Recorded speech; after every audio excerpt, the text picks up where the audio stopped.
Next is Indian Standard Basin Type 2. അപ്പം type 1 പോലെ തന്നെ അത്രയും ഫാക്ടേഴ്സ് നമ്മൾ ടൈപ്പ് 2 ഡിസൈനിൽ കൺസിഡർ ചെയ്യണം. അപ്പൊ ഫസ്റ്റ് എന്താണ് എലിവേഷൻ. എലിവേഷൻ നമ്മുടെ ടൈപ്പ് 1 പോലെ തന്നെയാണ്, സെയിം ആസ് ടൈപ്പ് 1.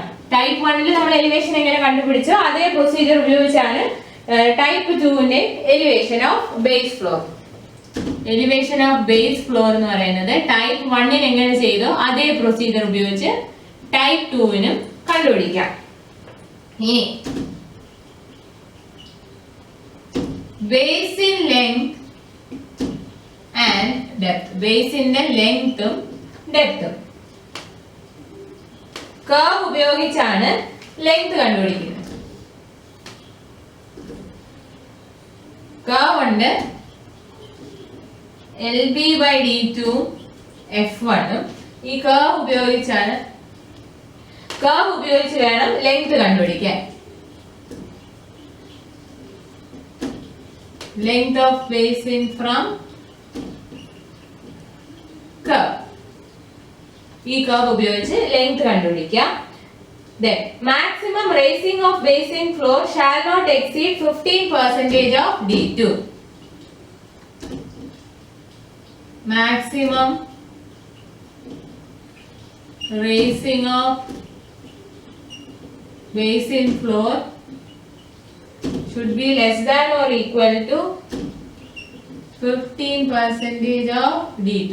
D2ന്റെ 15%-നേക്കാളും കൂടാൻ പാടില്ല ബേസിന്റെ മാക്സിമം റേസിംഗ് എന്ന് പറയുന്നത്. Then and the basin in that case will be supplemented by basin blocks. For raising നമ്മൾ പ്രൊവൈഡ് ചെയ്യുവാണെങ്കിൽ it will be supplemented by basin blocks. ബേസിനെ റേസ് ചെയ്യുകയാണെങ്കിൽ അതിനെ സപ്ലിമെന്റ് ചെയ്യാൻ ബേസിൻ ബ്ലോക്സ് പ്രൊവൈഡ് ചെയ്യണം. ഇനി ഫ്ലോ വെലോസിറ്റി 15 സെന്റിമീറ്റർ ആണ് 15 metre per സെക്കൻഡിനേക്കാളും കൂടുതലാണെങ്കിൽ ബേസിൻ ബ്ലോക്സ് പ്രൊവൈഡ് ചെയ്യരുത്. അതുപോലെ തന്നെ ബേസിൻ ഫ്ലോർ ഏത് ലെവലിലായിരിക്കണം? D2 level below tail water ആയിരിക്കണം.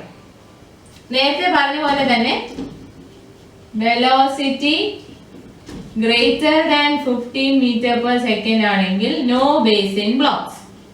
വെലോസിറ്റി 15 meter per second കൂടുതലാണെങ്കിൽ basin blocks പ്രൊവൈഡ് ചെയ്യാൻ പാടില്ല. പിന്നെ basin floor D2 ലെവൽ ആയിരിക്കണം. basin floor at depth D2 below tail water level. D2 ഡെപ്തിന് ആയിരിക്കണം ബേസിൻ ഫ്ലോർ, tail water ലെവലിന് താഴെ ആയിരിക്കണം. പിന്നെ tail water should not exceed 10% of D2.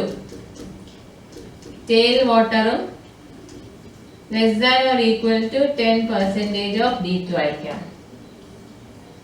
tail water 10% of D2-നേക്കാളും കൂടാൻ പാടില്ല. അപ്പൊ ബേസിൻ ലെങ്ത് ആൻഡ് ഡെപ്ത് എങ്ങനെയാണ്? നേരത്തെ പറഞ്ഞ അതേപോലെയാണ്. ഈ കർവിൽ നിന്നും ലെങ്ത് കണ്ടുപിടിക്കുന്നു. പിന്നെ ബേസിൻ ഫ്ലോറിനെ നമ്മൾ പറയുന്ന ബേസിൻ ഫ്ലോറിനെ റേസ് ചെയ്യുവാണെങ്കിൽ 15% D2 കൂടാൻ പാടില്ല. റേസ് ചെയ്യുന്ന സമയത്ത് ബേസിൻ ബ്ലോക്സ് പ്രൊവൈഡ് ചെയ്യണം. വെലോസിറ്റി 15 മീറ്റർ പെർ സെക്കൻഡിന് മുകളിലാണെങ്കിൽ ബേസിൻ ബ്ലോക്സ് കൊടുക്കാൻ പാടില്ല. D2 ഡെപ്തിലായിരിക്കണം ബേസിൻ ഫ്ലോർ. പിന്നെ ടെയിൽ വാട്ടറിന്റെ ലെവല് 10% ഓഫ് D2-നേക്കാളും കൂടാൻ പാടില്ല.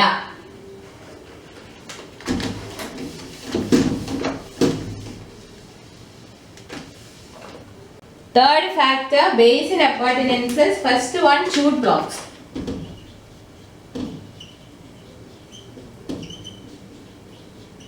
ഇപ്പോൾ chute blocks-ന്റെ എങ്ങനെയാണെന്ന് നോക്കാം. Height, width and spacing equal to D1. Height, width, spacing അതെല്ലാം D1-നോട് ഈക്വൽ ആയിരിക്കണം. Then width and spacing may be varied to eliminate frictional blocks. Width and spacing varied to eliminate friction blocks. Friction ബ്ലോക്സിനെ ഒഴിവാക്കാൻ വേണ്ടി നമുക്ക് വിഡ്ത്തും സ്പേസിങ്ങും vary ചെയ്യാം. ഇതിനെ വാളിനോട് ചേർന്ന് നമ്മൾ d1/2 സ്പേസ് പ്രൊവൈഡ് ചെയ്യണം. d1/2 സ്പേസിംഗ് അലോങ് വാൾ.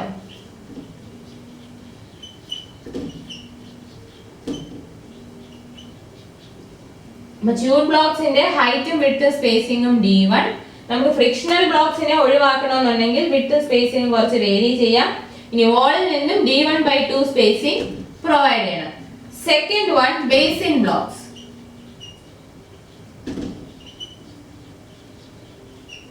Second one basin blocks. Basin blocks എന്ന് പറയുമ്പോൾ അതിന്റെ height in terms of d1 from curve. Height from curve in terms of d1. d1 ന്റെ ടേംസിൽ കർവിൽ നിന്ന് നമുക്ക് ഹൈറ്റ് കിട്ടും. ഇങ്ങനെ ഒരു കർവ് ഉണ്ട്. ഈ കർവിൽ നിന്നാണ് നമുക്ക് ഹൈറ്റ് കിട്ടുന്നത്. then width and spacing 3/4 of height. വിഡ്ത്തും സ്പേസിങ്ങും ഹൈറ്റിന്റെ 3/4 ആയിരിക്കണം. width and spacing 3/4 of height ആയിരിക്കണം. then it should be placed at a distance of 0.82 downstream from tube blocks. 0.82 distance downstream from tube blocks. tube blocks ന്റെ downstreamൽ നിന്നും 0.82 ഡിസ്റ്റൻസിലായിരിക്കണം നമ്മൾ basin blocks provide ചെയ്യേണ്ടത്. and last appurtenance വരുന്നു end sill. end sill provide ചെയ്യുന്നത് as in basin 1. Type 1 ബേസിൽ എങ്ങനെയാണോ end sill provide ചെയ്തത് അതേ considerations തന്നെയാണ് type 2. so this is about Indian standard basin type 2. Indian standard basin type 2.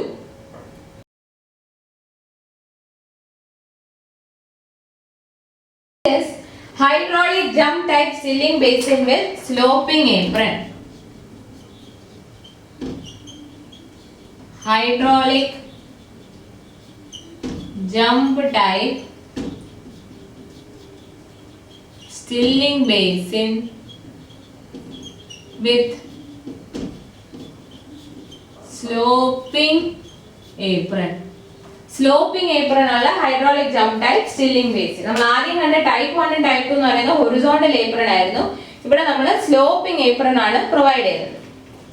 So when tail water is too deep compared to sequent depth, just left the jet left at the natural ground level would continue to go as a strong current near the bed, forming ground jump which is harmful to river bed. In such a case, hydraulic jump type sealing basin with sloping apron should be preferred, as it would allow efficient jump to be formed at suitable level on the sloping apron. അപ്പോൾ നമ്മൾ ഇത് എപ്പോഴാണ് provide ചെയ്യുന്നത്? when tail water is too deep as compared to sequent depth. when tail water is too deep when compared to D2. D2 ഡെപ്തിനെ അപേക്ഷിച്ച് tail water deeper ആണെങ്കിൽ നമ്മൾ എന്ത് സംഭവിക്കും? ഈ ജെറ്റ്, അതായത് ഈ ജെറ്റ് വരുന്നത് ഗ്രൗണ്ട് ലെവലിൽ വരുന്ന ജെറ്റ് നല്ല സ്ട്രോങ് ആയിരിക്കും. ഇപ്പൊ ബെഡിന്റെ അകത്ത് എന്ത് വരും? ഡ്രൗണ്ട് ജമ്പ് ആയിരിക്കും സംഭവിക്കുന്നത്. അത് ഹാർംഫുൾ ടു റിവർ ബെഡ് ആയിരിക്കും. ഡ്രൗണ്ട് ജമ്പ് വരും which is harmful to river bed. Drowned jump എന്ന് പറയുമ്പോൾ സ്ട്രോങ് കറന്റ് ആയിരിക്കും. Strong current near the bed ആയിരിക്കും. Strong current near bed. അപ്പൊ ഡ്രൗണ്ട് ജമ്പ് ഉണ്ടാവുന്നു. അത് റിവർ ബെഡിന് ഹാർംഫുൾ ആണ്. അപ്പൊ നമ്മൾ എന്ത് ചെയ്യും? ഹൈഡ്രോ ഒരു സ്റ്റില്ലിംഗ് ബേസിൻ പ്രൊവൈഡ് ചെയ്യുന്നതിന് സ്ലോപ്പിംഗ് ഏപ്രൺ ഉള്ളത് കൊടുക്കും. so that efficient jump will be formed at suitable level on hydraulic jump. efficient jump to be formed at suitable level on sloping apron. ഇപ്പോൾ ടെയിൽ വാട്ടർ D2നേക്കാളും ഡീപ്പർ ആണെന്നുണ്ടെങ്കിൽ എന്ത് സംഭവിക്കുന്നതെന്ന് വെച്ചാൽ the jet left at natural ground level would continue to go as strong current near the bed. അപ്പോൾ ഈ jet എന്ന് പറയുന്നത് strong current ആയിട്ട് തന്നെ ബെഡിന്റെ അവിടെ വരും. അവിടെ ഒരു റൗണ്ട് ജമ്പ് വരും. അത് റിവർ ബെഡിന് ഹാംഫുൾ ആണ്.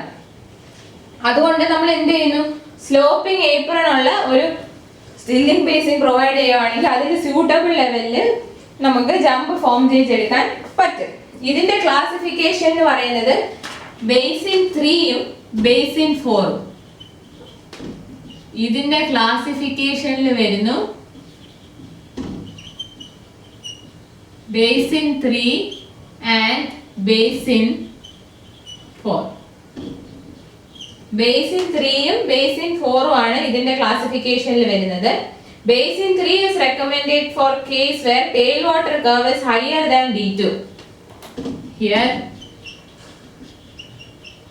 tailwater curve is higher than D2 at all discharge. Tailwater curve എല്ലാ ഡിസ്ചാർജിലും D2നേക്കാളും കൂടുതലാണെങ്കിൽ നമ്മൾ ബേസിൻ 3 പ്രൊവൈഡ് ചെയ്യും. Now basin 4 എപ്പോഴാ പ്രൊവൈഡ് ചെയ്യുന്നതെന്ന് വെച്ചാൽ for case where tailwater depth at maximum discharge exceeds D2, tailwater curve at maximum discharge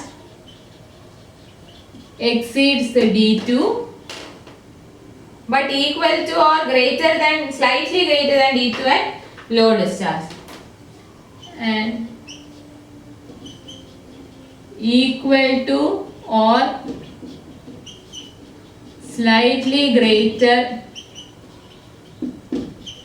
than D2 at low discharge.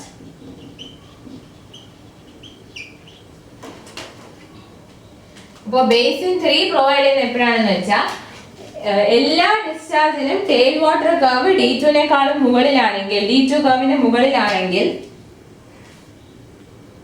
നമ്മൾ basin 3 provide ചെയ്യും.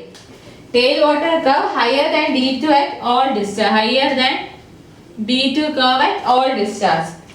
എല്ലാ ഡിസ്ചാർജിലും ടെയിൽ വാട്ടർ കർവ് D2 കർവിന്റെ മുകളിൽ വരുവാണെങ്കിൽ ടൈപ്പ് 3 പ്രൊവൈഡ് ചെയ്യും.